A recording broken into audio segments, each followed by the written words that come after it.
having takes on this would get me into trouble. But these opinions are your own and not the American government. We can Yes. just flash that up on the screen again. Welcome to the Wordy Worthy Woman podcast. I am Anna, joined by my co-host Harriet.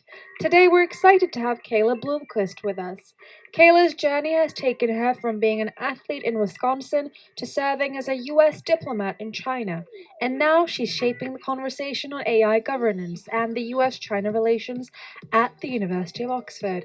In this episode, we'll dive into her fascinating career path, explore what it means to be a woman in the fast-evolving AI scene, and get her advice for those looking to break into the field. So let's go! Let's judge it out, shall we? Kayla Blomquist, let's start with who she is. Yes. What does she represent? United States of America. Not at the moment. Nothing I say today is representative of the US government. No, actually, yes, I take You it can have this scroll up on the screen as we're talking. Disclaimer. These opinions are my own and my own solely. Exactly. Yeah. So here at Oxford, I am in the middle of my DPhil at the Oxford Internet Institute. And I co-founded and direct now the Oxford China Policy Lab. Which is amazing. Which is going very well. It's built up so much momentum. And that is part of how I met you at that event. That's what most students dream of. They want, while they're here, they're like, I want to start something. And then you actually started. Yeah. And you got funding for it. You got sponsorship. And you're like a fully blown research think tank? What's the title? So we are a form of a think tank. So we're not a student society. We're sort of a new separate kind of think tank where we're not solely focused on, specifically outputting policy-oriented research exclusively and influencing policy directly, but we're more of a talent incubator, high-quality research incubator. This is the best place to have something like that, or start it at least, to bring in lots of expertise that exists within Oxford within the field of US-China relations, its impact on the world with a strong tech focus. So incubate strong, rigorous research that is also timely, policy relevant, and then communicate it well, and train our scholars within it and our fellows and affiliates how to both conduct important, timely, relevant research and also make sure that the people that need to have that information have it kind of when they need it, the key decision makers. Before you got there, you were a one-year master's student. Yes. And before that, you were a diplomat. Exactly. And before that, you were at University of Denver. Yes. And before that... You've done your research. Yeah. I'm so honored. You're a small girl in a small town in Wisconsin. Yes, exactly. Okay, can we start from there? Definitely. And work our way forward? Yeah, there you go. Absolutely. So I grew up in central Wisconsin in a tiny town. My township, I think, had about 50 to 100 people. My school town had maybe 1,500, 2,000. We had one stoplight, but a lot of churches and a lot of bars. That's a good combination. Yes. And it was a really, really lovely place to grow up. However, people don't really leave. There's, it's small town mindset and really strong community, but there is this mentality of, oh, you're not going to go to even really a 4-year university. If you go to school, a lot of people will go to they have great technical 2-year schools around there. So kind of the mentality is to stay and then, maybe become a teacher or something locally. And I had some exposure to at least other states, going back and forth between Minnesota, where I had family as well. So I felt very worldly just in crossing state borders. But I also grew up as a competitive figure skater in small town, hockey town, Mosinee, Wisconsin. And that was kind of where I started to, dream bigger and be able to travel at least around the country. I think that's a big door opener to a lot of people in the US. Figure skating. Just like being an athlete. I always see everybody makes their start in figure skating. Plan for the figure skaters. They're all niche too. Yeah, this sports is a shadowy for sure. cabal of the figure skaters. So. We go on to do big things. Yeah, that's amazing. So, it's every young athlete's dream to go to the Olympics, and I was no different. And then when I was around 12, my jumps were not coming to me as quickly as I'd hoped, and I realized I was not at all on track to be kind of on the Olympic highly elite track, I was devastated. And finding another way to, travel internationally, represent my country, and be exposed to other cultures was my outlet. I did a lot of Googling on my mom's work laptop. And first I thought, I'll join the International Olympic Committee. And then I realized I am not old, male, wealthy, corrupt, perhaps. And I'm not aiming to be. Exactly. Yeah. So that's not extremely viable. Which I didn't know was the criteria. Like, when you go on the Olympics Committee website, everyone is royalty, or most of them, or they're billionaires.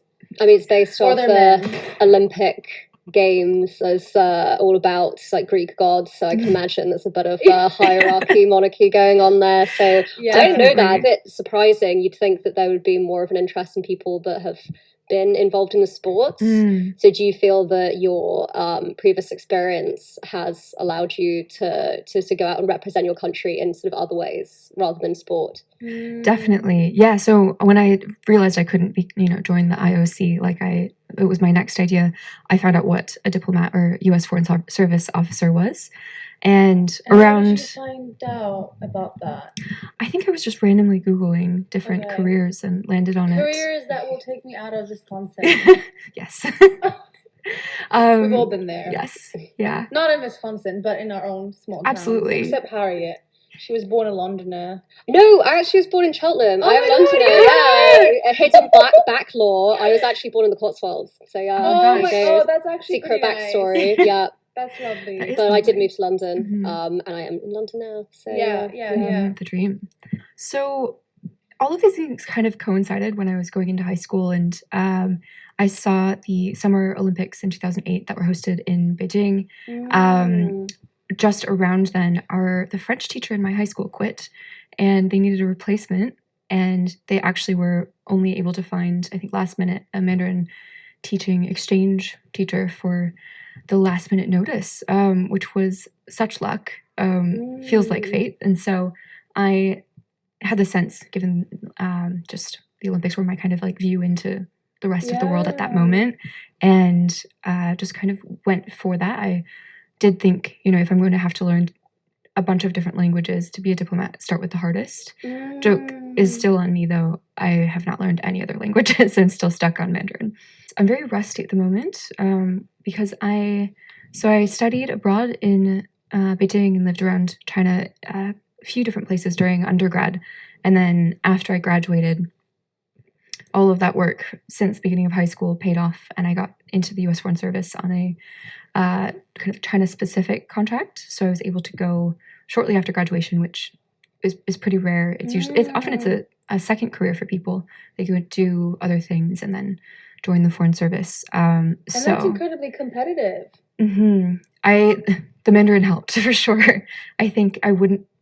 It's very rare to get in as a generalist kind of without the specialty language skills definitely help. And then I took a position that meant I was sent straight to China, essentially, which is exactly what I wanted. That was the experience I wanted. After my internships with the State Department during undergrad, when I was building towards that, I had such great experiences at the U.S. consulate in Chengdu, and then in D.C.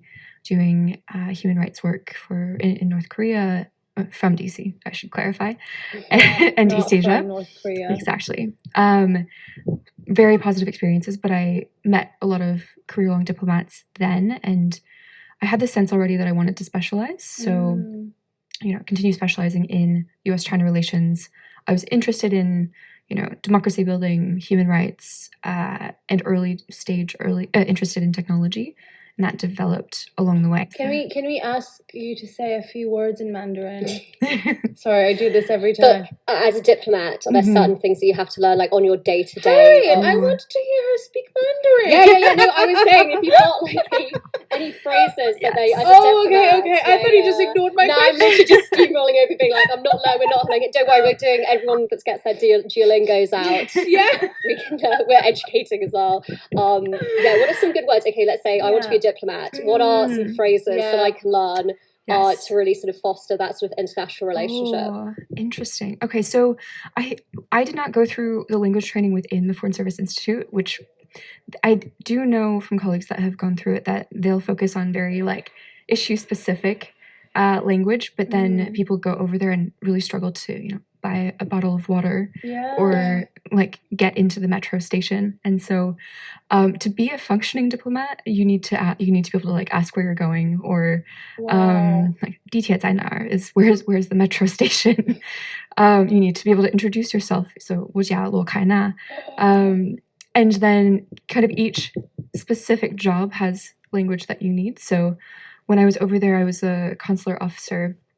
So I did a lot of visa interviews as part of that job, and then a bunch of stuff on the policy end as well. So kind of the questions that we would ask in visa interviews were definitely not standardized, but you say the same things over and over and over. So those will be forever burned into my brain. Without going into too much detail, 你为什么想去美国 is why do you want to go to the United States?